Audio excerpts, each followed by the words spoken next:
तारातारिणींकर नूतन मंदिर प्रतिष्ठा उत्सव हेबाई जाऊँगी और से पूरा तैयारी हो जाइए और स्पेशली माननीय मुख्यमंत्री उड़ीसा से 18 तारीख बुधवार दिन निज योगदान देवाई जाऊँगी। तो ये एडमिनिस्ट्रेशन तरफ पूरा सेठी व्यवस्था करा जाइए, parking arrangement, other arrangements, drinking water, toilet facilities ये सब ये उत्सव को लेकिन आमर तैयारी हो जाइए। या सहित केमी जनसाधारण माने आसिके ये प्रतिष्ठा उत्सव रे जोग दे पारे ताको नहीं व्यवस्था करा जाइए।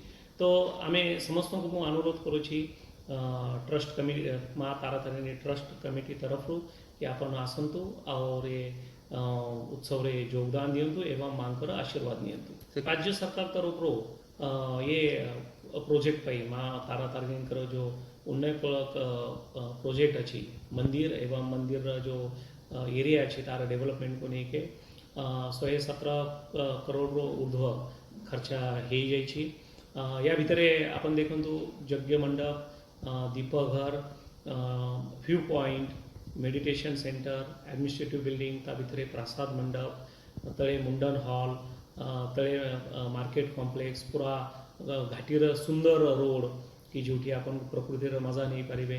तो ये सब तैयारी होती उपरे गला परे ऋषिकुल्यार गोटे ब्यूटीफुल सीन आपन को देखा मिलूँ ऋषिकुल्या नदीर और स्पेशली से विराट जगह सृष्टि होती या सहित प्लांटेशन मध्य करा जाइए। तो या जो एक से शक्तिपीठ गोटे एक पर्यटन स्थल हिसाब रे भी एवं सुनाम हेबाई जाऊँगी।